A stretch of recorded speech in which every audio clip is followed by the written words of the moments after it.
Stephen. Can you hear me? Yes, yes, I'm assuming you can. Great.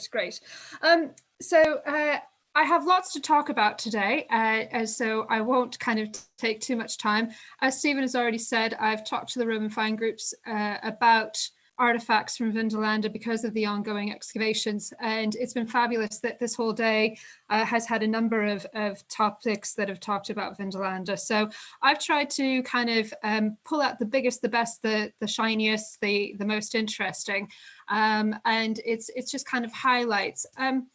The last time I talked to the Roman Finds group about finds was back in 2016.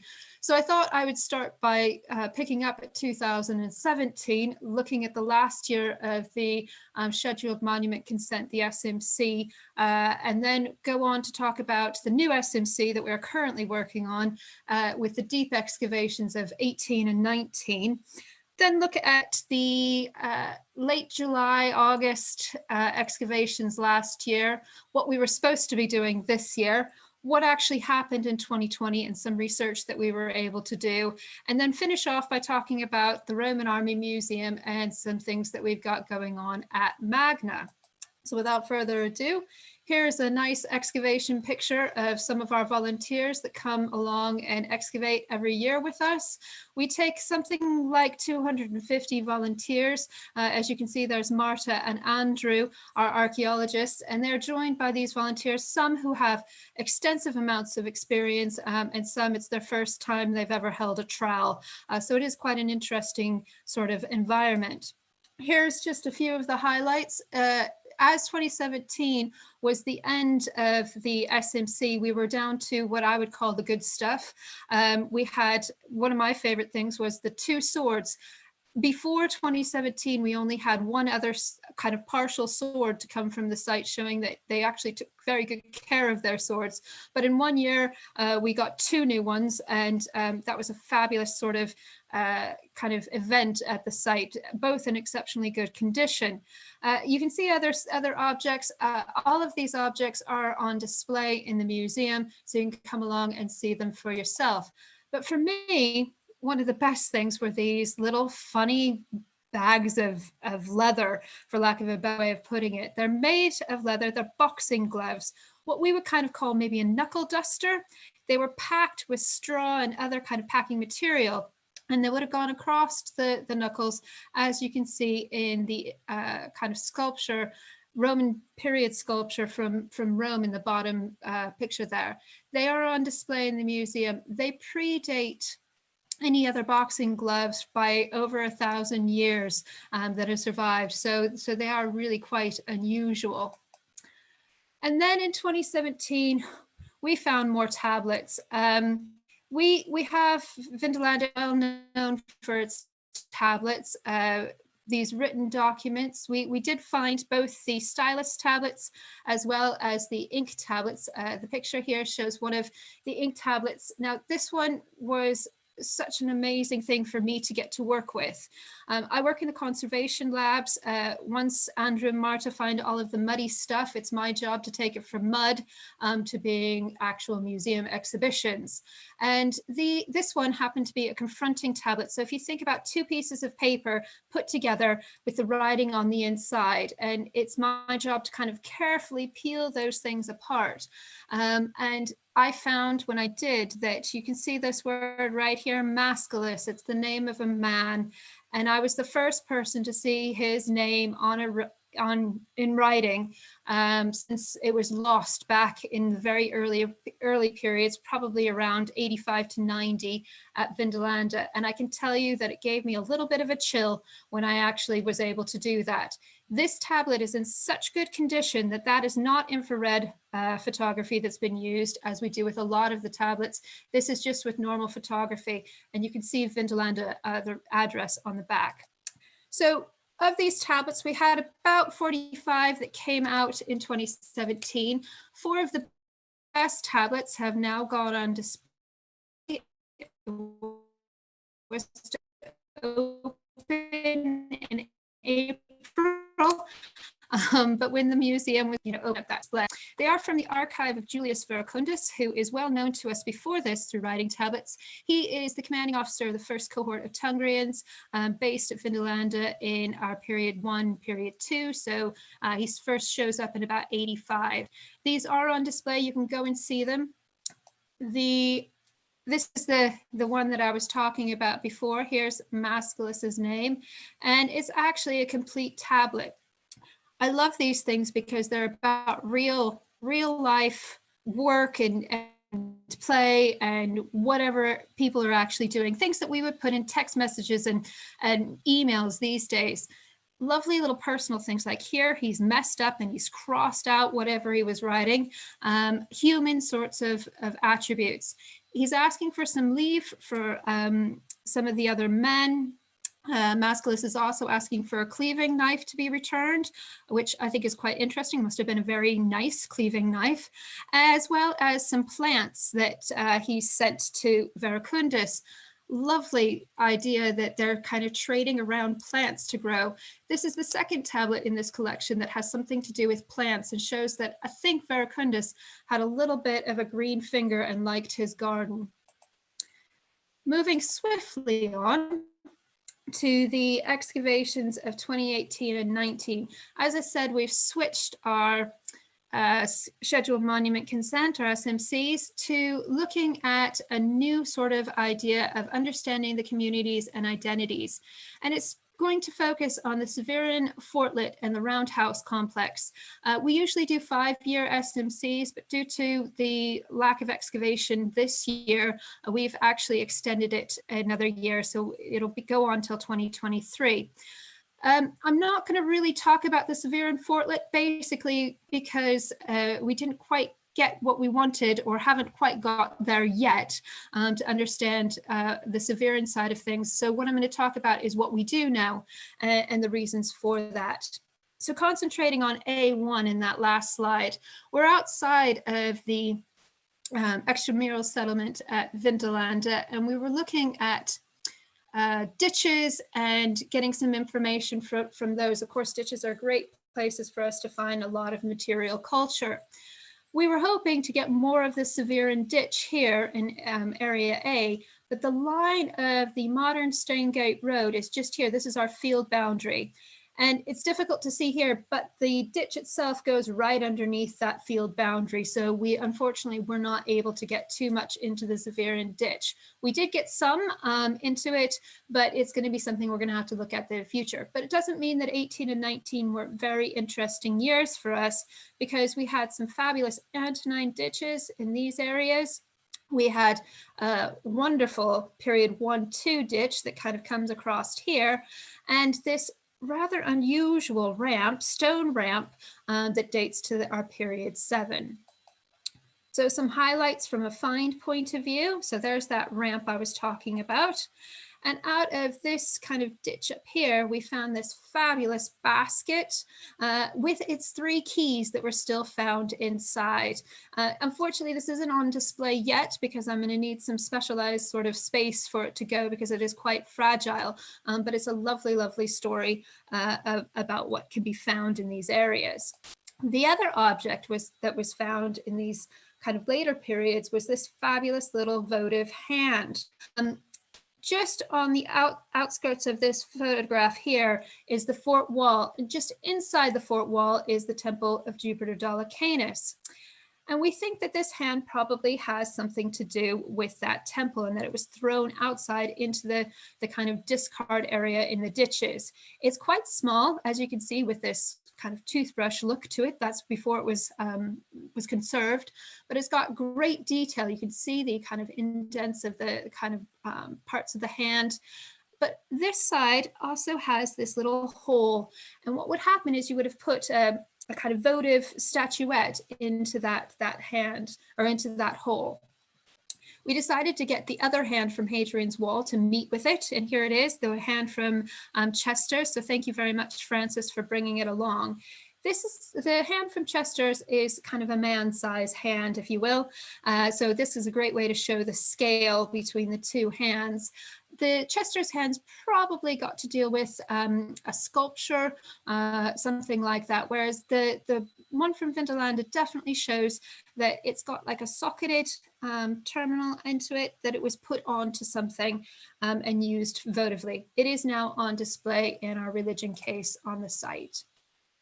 We also found in the Antonine ditch these fabulous hippo sandals.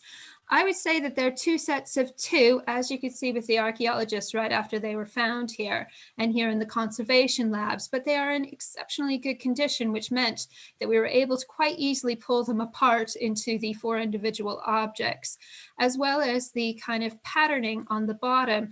I think this is more patterning or use for kind of helping the horse not to slip than actually kind of decoration.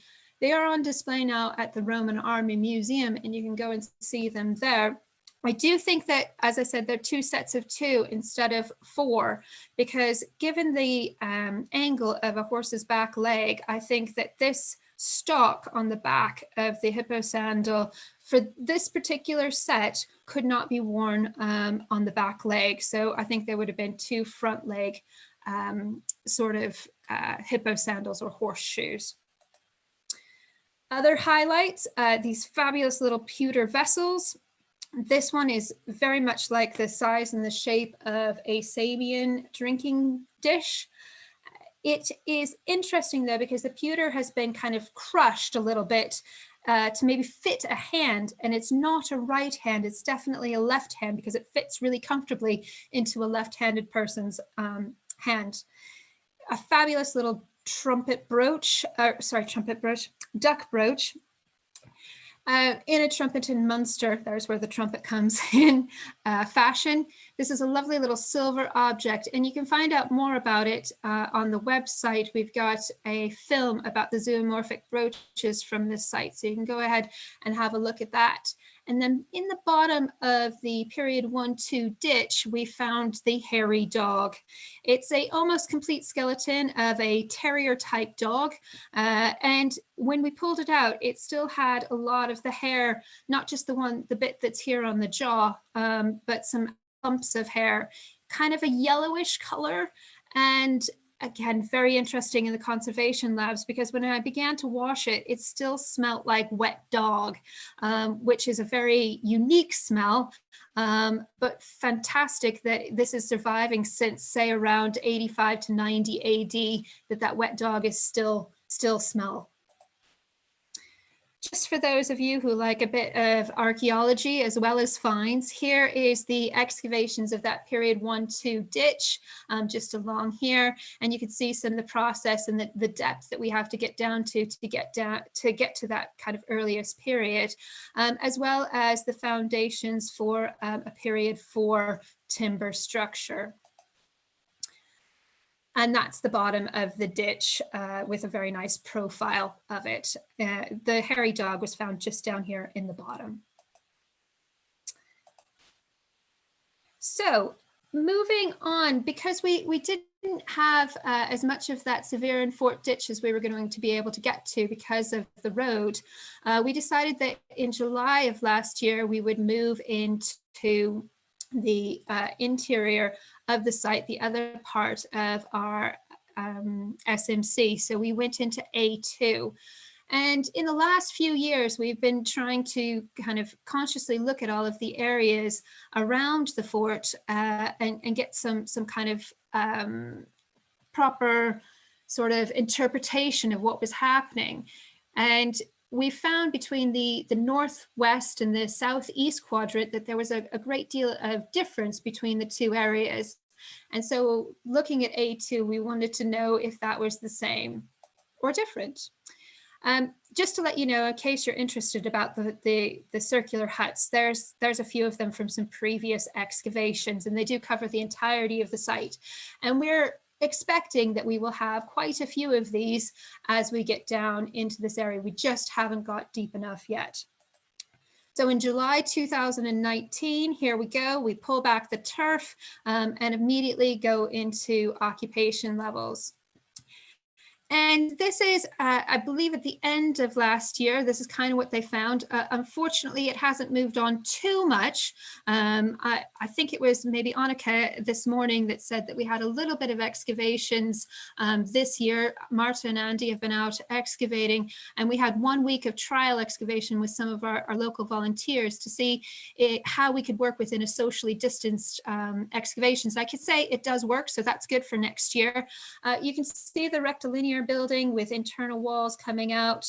We have an unusual kind of apsidal building just coming out here, which I will come back to what we think it is in a few minutes. And we also have, from the excavations, the previous SMC, this interesting water tank just outside this apsidal building and steps that go down into it. We think that it was originally used as a water tank, and that possibly in the later period that it was used as a baptismal font. Yes, I am going to say that we think that this was another church from Vindolanda.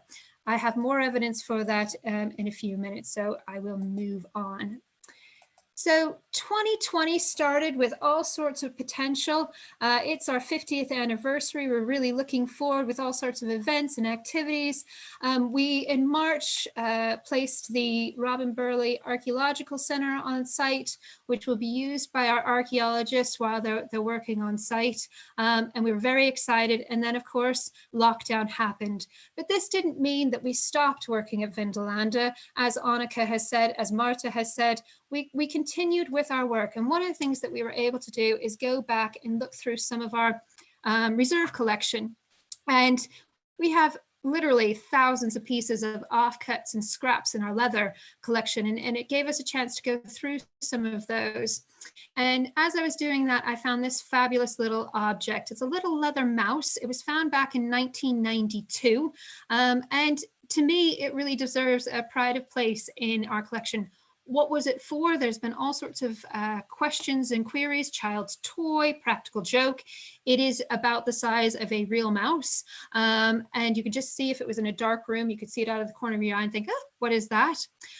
You can go on our website. Again, there's a blog and a film about this little mouse and about its find to find out more about it. So I said I was going to come back to the church, and the reason why we think it's a church is in the center of that building. It has all of the hallmarks of being a church, but it also had this. This is a lead chalice about the size of a cereal bowl, and it's inscribed with lots of Christian symbols. And I bet you everybody has just moved closer to their screen to see if they can make out what those symbols are.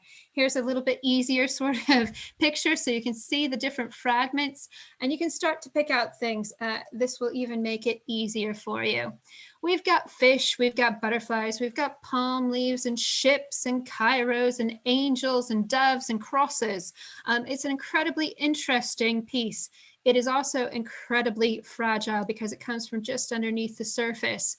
David Petz is going to be doing some more research on this.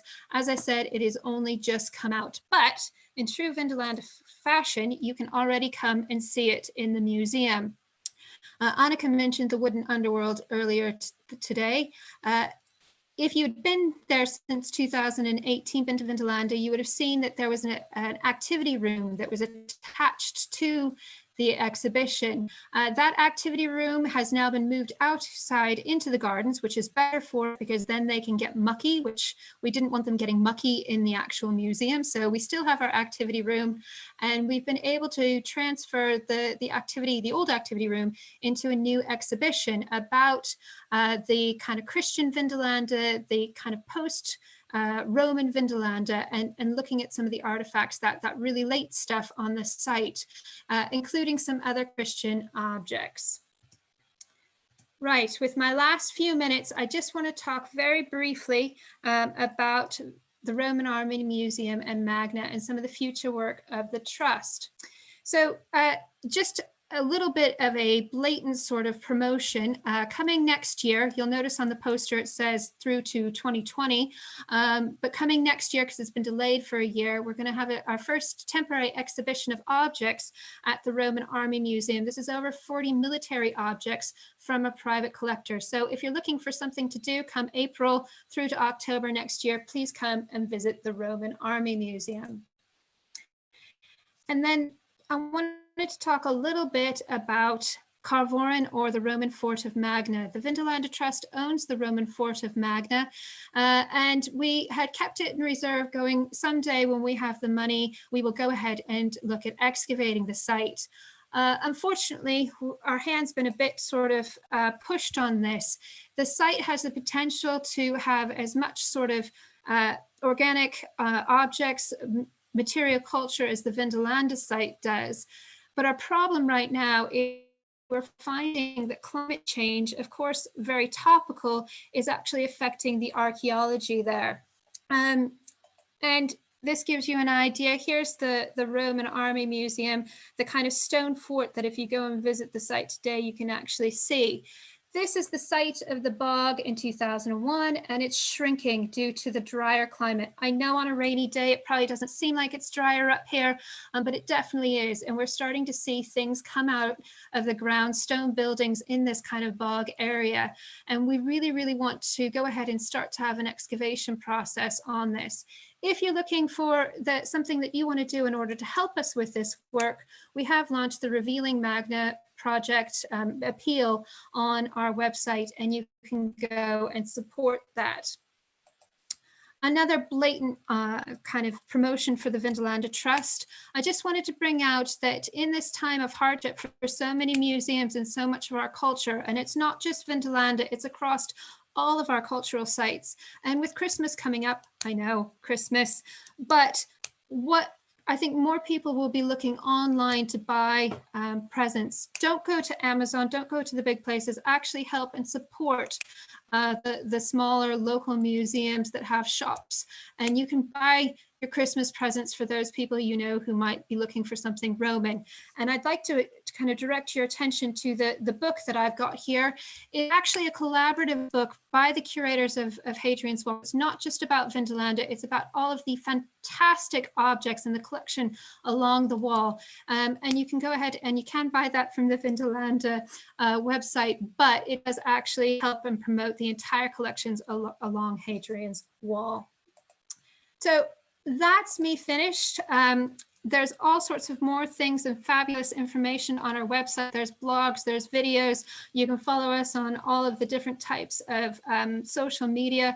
We've got lots of things that we're doing and we're involved in, seen by all of the kind of talks that we've had today and the research that's going on. We're trying really hard to kind of push the agenda of our aims and objectives, and trying to make Vindolanda a really active and interesting site, and hopefully Magna as well in the future. I'm happy to take any few questions. I see that I've gone a little bit over time, so I'm very sorry about that, but I'll stay online for a few more minutes just to see if anybody has anything they'd like to say.